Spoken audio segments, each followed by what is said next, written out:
MHA Nation is #1 tribal oil produced on American soil.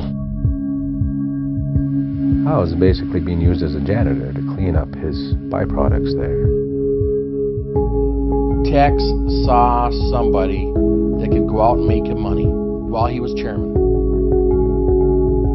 How could Tex Hall let himself be taken in by a guy like James Henriksen, who has a rap sheet as long as your arm?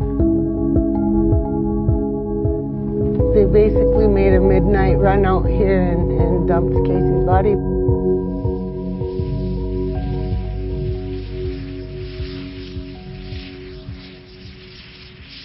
And my Indian name is Ipota, and that's Red Tip Darrell.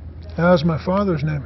You know, you're the first to draw blood, you know. Ladies and gentlemen, I want to introduce you to our chairman, Red Tip Arrow, Mr. Tex Hall. MHA in 2009 had about 50 oil wells, and here we are today, well over 1,000 oil wells, and many more to come, with a refinery now that is under construction.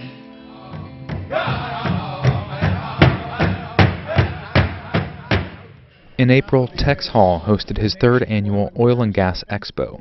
Sovereignty by the barrel, the dream starts here. The theme, Sovereignty by the Barrel.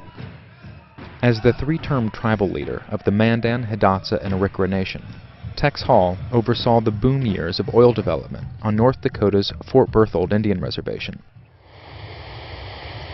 Fort Berthold now produces 1/3 of all oil in the state. When oil was discovered, we were poor. We didn't have the money like many tribes. It's hard to be sovereign on an empty stomach. And so he said, the more oil that is produced on Fort Berthold Indian Reservation, the more revenue we can create to create our own regulatory scheme. We'll develop it and we'll protect the environment our way. We won't depend on the Great White Father in Washington, D.C. Tex is testifying in Congress to set our own codes and to do away with any type of oversight of fracking or development or flaring, any EPA requirements, and they just want free reign on development. My husband and I receive a royalty from this well.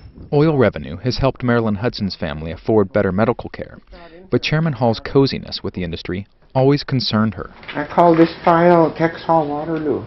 He's the one that coined that phrase, sovereignty by the barrel. And that phrase, to me, it's almost shameful. Oil has brought hundreds of millions in revenue to the Mandan, Hidatsa, and Arikara Nation. Like elsewhere in North Dakota, the lure of big money has attracted many out-of-state workers. So pretty much 2 loads a day. It's also led to a rise in crime, traffic deaths, and pollution. All the yellow dots that you see out there, those are all flares. The tribes do have environmental codes, but as chairman, Tex Hall had the authority to enforce them or not.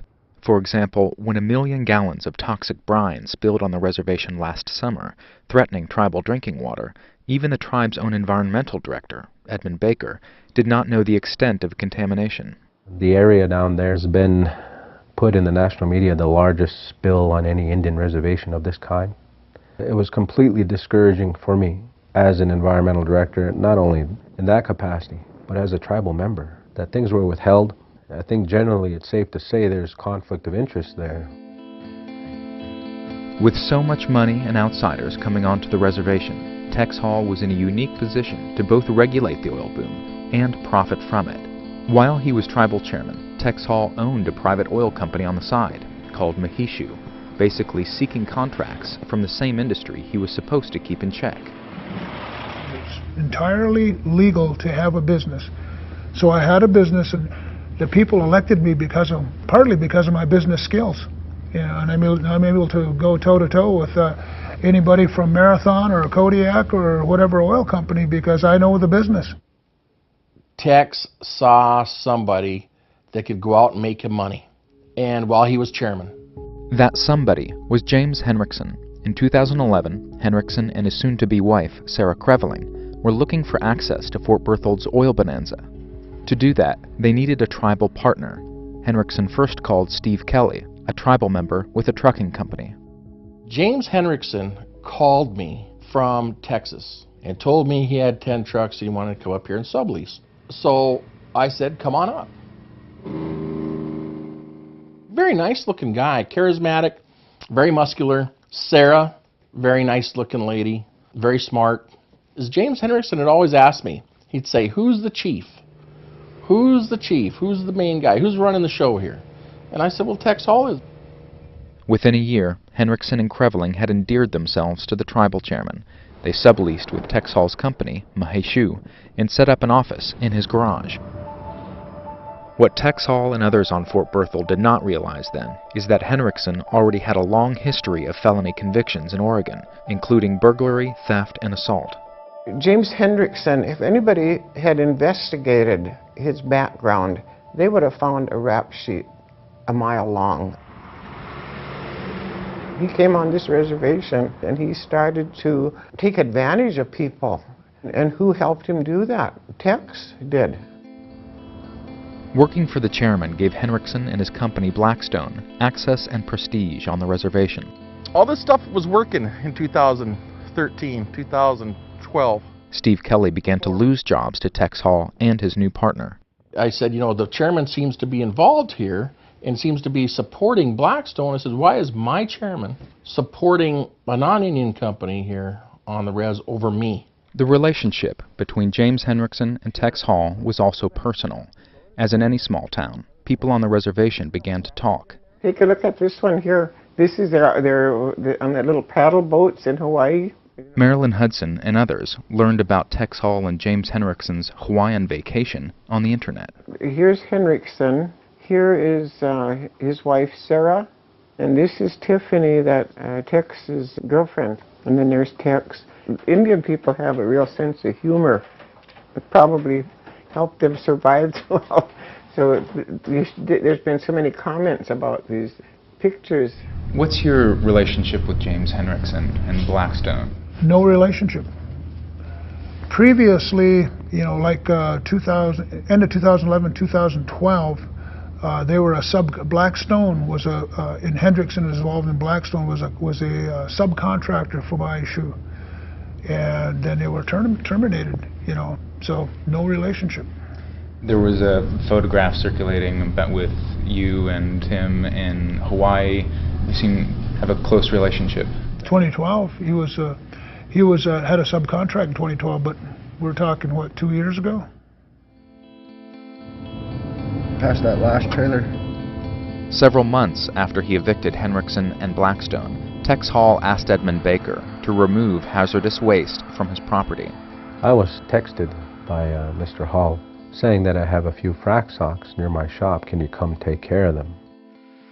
Frac socks are sometimes called the used condoms of the hydrofracking process. They filter residue from production water and pick up naturally occurring radioactivity. This is what they look like after they've been used a bit. Most frac socks exceed the limits for radioactivity allowed in North Dakota landfills, and so they often get dumped illegally. Tex Hall and James Henriksen's businesses both provided hauling services to the oil fields. Can you take care of these? Was basically take care of these. Once we got there and saw the amount that was stacked there, question marks above our heads, how in the heck could this happen? They look like they've been here for a while. How can you be the leader of 3 tribes and call your regulator and think he'll do a favor for you and be quiet about it? The question comes, why didn't you tell anybody at that time? But at the time, the real scare was, how am I going to take care of my family? I'm going to be strong-armed here. I'm going to be a casualty of this. As the environmental director and how I was raised, traditional teachings and upbringing builds a conscience in you. Tex Hall said he did nothing wrong in calling his environmental director. Ultimately, Baker believed the chairman's motivation was to avoid having a search party stumble on the dump site. The timing of when I got these techs to come and retrieve these frac socks was also the same time that they were going to do a physical sweep of this property. They were looking for the young gentleman that had disappeared.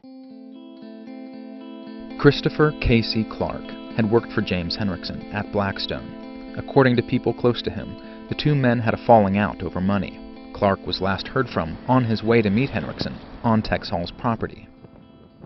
This is the kind of stuff that ends up in crime mystery books, you know.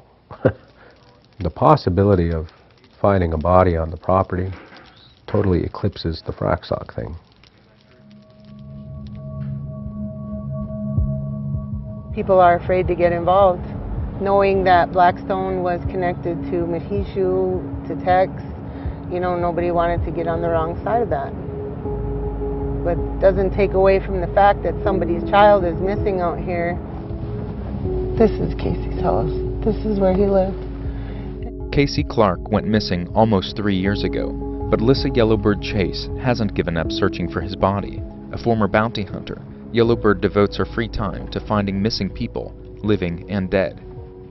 I was told that they basically made a midnight run out here and dumped Casey's body out here. They put him in there and let him sit in there for the rest of the workday, and that's why nobody witnessed him coming out. She didn't know Casey Clark personally, but she responded to his mother's desperate postings on Facebook. 50,000 flyers went out. We wanted people to say, hey, something happened. We need to look into this. We need to question what happened. Okay, we're here. This is one particular place that I want to check out. She also helped produce a video describing what she learned of Casey Clark's disappearance. According to people who knew him, Clark was planning to leave Blackstone to work for a competitor when he went missing. It's after dark. They're out here. They're trying to get rid of a body. That's how you got to think. Dragging a box of 130-pound material. I have a lot of contacts, and some of them are involved. And I think they're getting a little bit of conscience back, so here's a bone. Her efforts got the attention of local investigators. But without a body for evidence, the Casey Clark case seemed to go cold. The law enforcement agency will say it's not a crime to go missing. Tex Hall kept ties with Blackstone for a year after Clark vanished.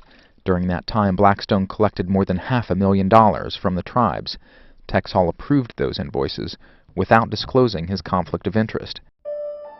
Then, last winter, businessman Doug Carlisle had been Police think ambushed. Henriksen may have hired a man to kill Carlisle and shot him multiple times as part of a contract killing. A Spokane businessman named Doug Carlisle was shot to death in his kitchen. Henriksen, he's also connected. Police found a glove with DNA that helped identify the accused killer, a man named Timothy Suckow. And in his getaway van was a written plan for attack and contact information for James Henriksen. According to the arrest report, Henriksen had been fighting with Carlisle over an oil lease purchase on Fort Berthold Reservation. You know, it finally got out of hand. When it came out that Doug Carlisle got killed, that kind of said, hey, you know, who are we dealing with here? And why are they associated with our chairman?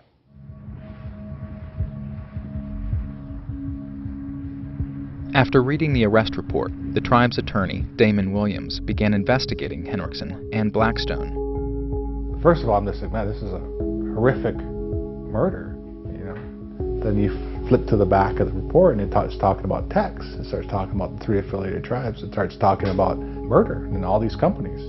I would have never looked into Blackstone if I hadn't seen that murder report. After learning of the murder, the Tribal Business Council passed an emergency amendment barring elected members from doing business with oil companies on the reservation. And it hired a former U.S. attorney to investigate Tex Hall. Companies who left the reservation acknowledged that, yeah, we were told to give all the contracts to the chairman's company, or Blackstone, or someone like that. We created this monster. I just think he was looking to be the big shot and be as rich as he could, and this guy was very experienced at scamming people, it looks like, from the various transactions that were moving around, because he wasn't paying a lot of people. Henriksen wasn't. I think he was duped. I think James and Sarah were charismatic, very manipulative people. From what I understand, they actually did their homework before they even got here. The fallout from his association with Henriksen did not stop Tex Hall from running for a 4th term as tribal chairman. The day before the primary, tribal members protested outside their government office, demanding to see the report on Tex Hall. In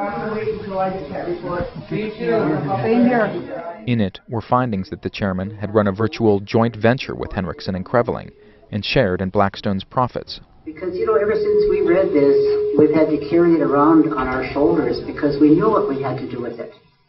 In a phone interview, Tex Hall repudiated the report, calling it a smear campaign, and said James Henriksen had conned him out of money.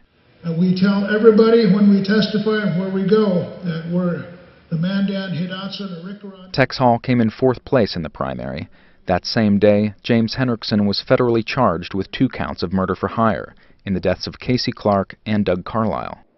If it wasn't for good people on our tribal council, we would have slid to the dictatorship a long time ago. Leading up to Election Day in November, the remaining candidates campaigned on messages of change and reform. You see the intensification of conflicts, of turmoil, of dispute, and everything amongst our people. And it's money. It's about money, really, reality. Greed is a powerful factor. Really excited to see who gets the chair. Well, there's a difference of 107 votes between the candidate I support, Damon Williams, versus Mark Fox. Damon Williams with 46.87%. Mark Fox, a former lawyer, won the election by a slim margin. Mark is going to come up and address the crowd here, so let's now join the new chairman. I want to bring honor back to you by doing my job right, by being a respectable leader. And the Constitution and bylaws of the 3 affiliated tribes. Constitution and bylaws of the 3 affiliated tribes. Many tribal members have not benefited from oil production and still struggle to meet basic needs. Perched on the shore of Lake Sakakawea is a 96-foot reminder of tribal leaders' misplaced priorities. Tex wanted a yacht. Tex wanted a boat. It's a status symbol, and we need to get away from that. It's an albatross of a bad, selfish time that this tribe has gone through. It's our last hurrah, I call it. It's our last chance. And once our oil is gone and the reservation is probably destroyed to some degree, what will we have left, you know, for generations to come?